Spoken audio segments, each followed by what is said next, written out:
Parfois, on penserait que les échecs scolaires sont dus à la paresse, au manque de concentration ou à l'indiscipline. Mais ce serait une erreur de croire que les ténèbres n'ont rien à voir avec certaines chutes brutales. Dans les couloirs silencieux de certains lycées, des guerres invisibles se jouent. Et parfois, le sang de l'intelligence est versé sans que personne ne s'en aperçoive. Dans les murs défraîchis du lycée d'Enugu, un nom résonnait comme une légende, Divine Okechukwu. À 17 ans, il était le roi incontesté de la classe de terminale. Pas par arrogance ni par charisme tapageur, mais par une intelligence si pure qu'elle semblait presque surnaturelle. Ses camarades l'appelaient simplement Divine, et ce n'était pas une moquerie. Avec ses lunettes rondes, ses cahiers noircis d'annotations méticuleuses et son sourire discret, il incarnait l'élève parfait. Les professeurs, parfois déconcertés par sa mémoire encyclopédique, le consultaient presque comme un père.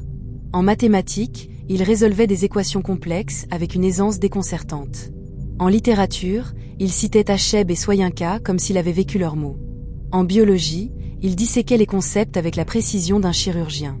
Pourtant, jamais une once d'orgueil ne transparaissait. Divine était humble, presque effacé, comme si son génie était un fardeau qu'il portait avec grâce. Mais dans l'ombre de ce prodige, un autre élève observait. Shuka Nwankwo, son opposé en tout point. Grand, athlétique, avec une démarche de chef et une voix qui imposait le respect, Shuka avait l'aura d'un leader né. Mais ses notes racontaient une autre histoire. Toujours dans la moyenne, parfois à peine passable, il stagnait en bas du classement. Pourtant, il ne manquait jamais un cours. Toujours au premier rang, crayon à la main, il scrutait les tableaux, les professeurs et Divine. Ses yeux, perçants comme ceux d'un aigle, cachaient une ambition vorace. Shuka ne se contentait pas de vouloir réussir. Il voulait dominer. Et dans son esprit, un murmure grandissait. Pourquoi lui? Pourquoi pas moi? Le déclic survint un après-midi mois de mars, dans la cour du lycée où le classement du second trimestre venait d'être affiché sur un tableau de liège jauni. Une foule d'élèves se pressait, riant, soupirant, ou plaisantant pour masquer leur déception. Divine, comme à son habitude, était en tête avec une moyenne de 18,4. Les murmures d'admiration fusaient, ce garçon n'est pas humain. Il ira loin, c'est sûr. Shuka, lui, se tenait en retrait, les poings serrés. 15e sur 22.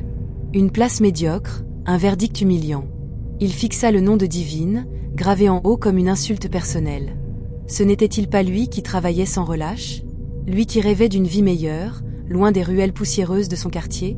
Ce soir-là, rentré chez lui dans une maison modeste d'Enugu, Shuka s'effondra sur une chaise en bois.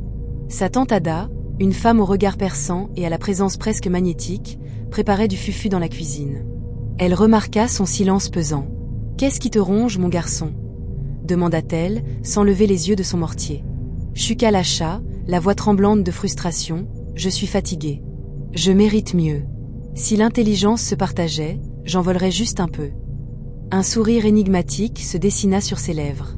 Elle posa son pilon et s'approcha de lui, ses bracelets tintant dans le silence. « L'intelligence peut s'acheter, » murmura-t-elle, ses yeux brillant d'une lueur étrange. « Mais parfois, le prix, c'est l'âme. » Shuka la dévisagea, partagée entre incrédulité et fascination. Ada n'était pas une tante ordinaire. Dans le quartier, on chuchotait qu'elle connaissait des secrets anciens, des rites que les pasteurs condamnaient et que les anciens respectaient. Ce soir-là, elle ne lui laissa pas le temps de réfléchir. « Habille-toi » ordonna-t-elle. « On part à Nsuka. » 2 heures plus tard, la vieille Peugeot 504 s'arrêta au bord d'une clairière obscure, à l'orée d'un village endormi. Une lampe tempête brûlait au centre d'un cercle de cendres, projetant des ombres dansantes sur les arbres. Un homme était assis là, immobile, enveloppé d'un boubou noir. Son visage, masqué par l'obscurité, semblait absorber la lumière. On l'appelait Babaji, le maître des destins tordus.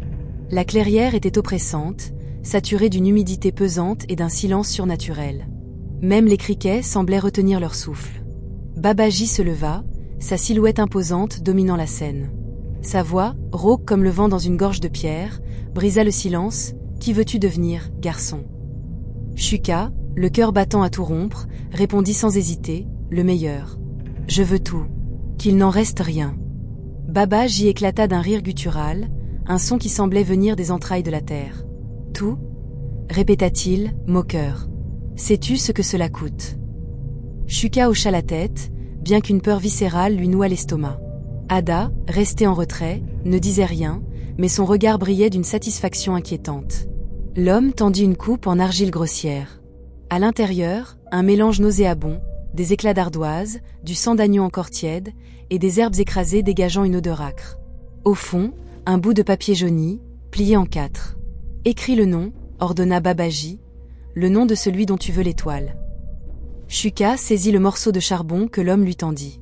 Ses mains tremblaient. Une partie de lui voulait fuir, rentrer chez lui, oublier cette folie. Mais l'image de Divine, de son sourire modeste et de son génie insolent, s'imposa dans son esprit. Il écrivit, d'une main ferme, Divine Okeshukwu. Babaji prit la coupe, marmonna des paroles dans une langue ancienne, et versa le contenu dans le feu. Une flamme verte, surnaturelle, jaillit, illuminant la clairière d'une lueur spectrale. À des kilomètres de là, Divine se réveilla en sursaut, trempée de sueur. Une douleur fulgurante lui traversa le crâne, comme si un fil invisible venait de se rompre dans son esprit. Il murmura, dans l'obscurité de sa chambre, « Qu'est-ce qui m'arrive ?» Le trimestre suivant, le lycée d'Enugu fut témoin d'un mystère inexplicable. Divine, l'étoile de la salle 6B, s'éteignait sous les yeux de tous. En classe de mathématiques, lui qui jonglait avec les dérivées et les intégrales, fixait le tableau comme un étranger. Ses réponses, autrefois limpides, devenaient confuses, hésitantes. En littérature, il confondait les thèmes de Things Fall Apart avec ceux de A Man of the People. En biologie, il bredouillait face à des questions élémentaires. Ses camarades, d'abord amusés, commencèrent à murmurer. Les professeurs, perplexes, parlaient de surmenage ou de crise d'adolescence. Divine, lui, vivait un cauchemar éveillé. Chaque matin, il ouvrait ses cahiers, espérant retrouver la clarté d'antan, mais les mots et les chiffres dansaient devant ses yeux, insaisissables. La nuit, il pleurait en silence, terrifié par cette ombre qui semblait ronger son esprit. Ses parents, des commerçants modestes, l'emmenaient chez des médecins, des pasteurs, des herboristes. Tous haussaient les épaules. « Il est fatigué, » disait-il. « Il a besoin de repos. » Mais Divine savait, au fond de lui, que ce n'était pas de la fatigue. Quelque chose d'autre, quelque chose de malveillant, s'était emparé de lui.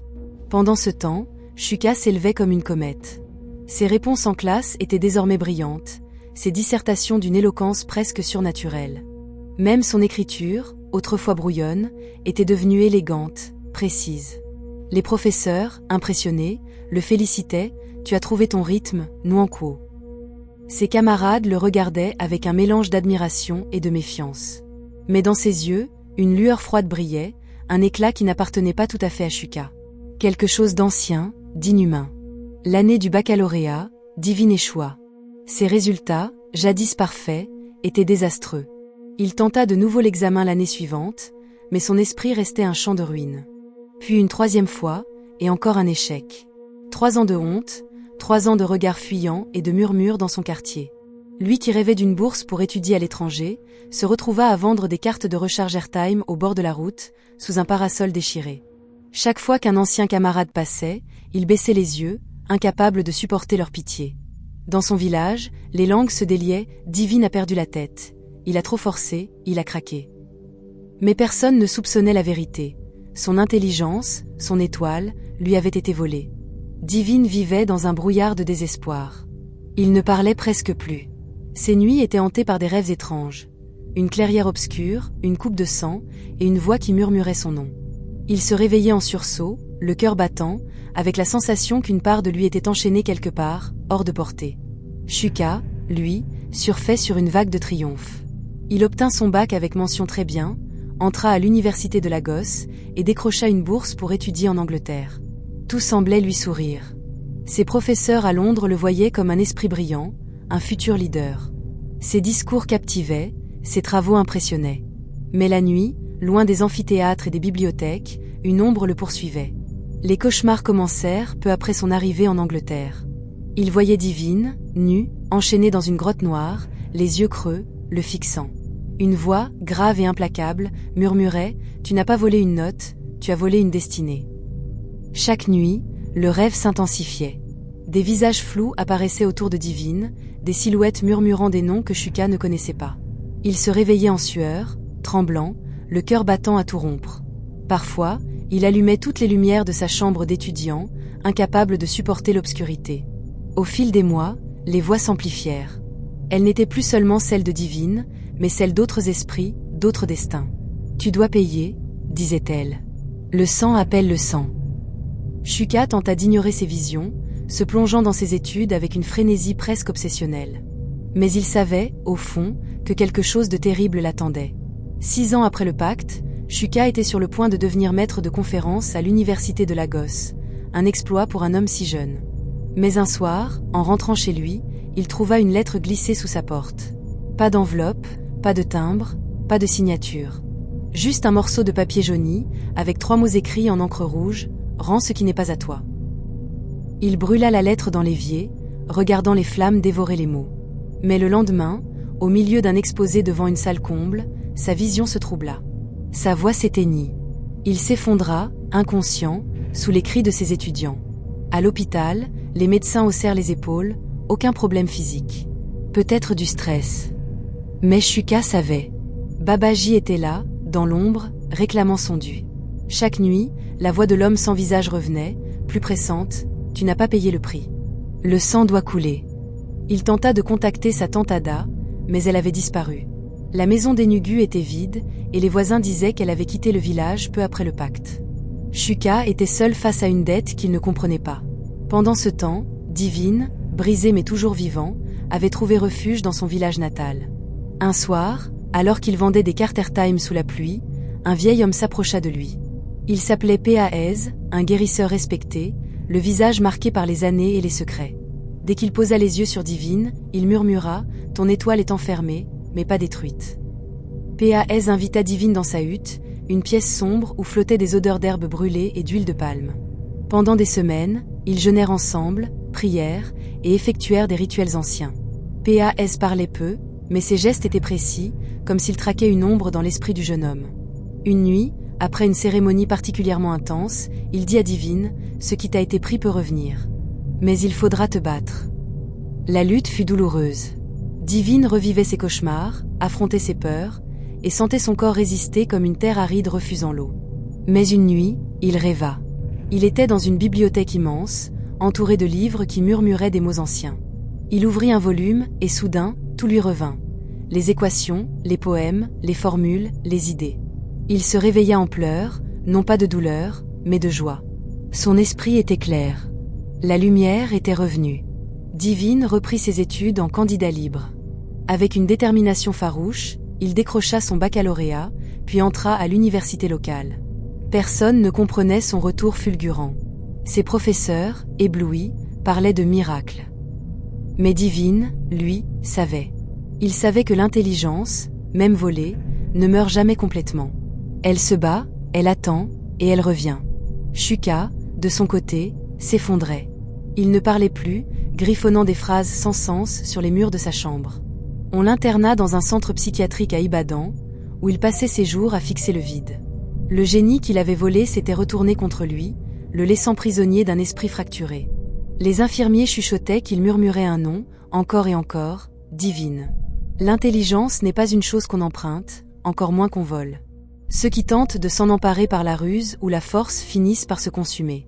Effectivement, ils seront punis plus tard, mais en attendant, toi tu seras à terre. C'est ce qui fait mal dans l'histoire.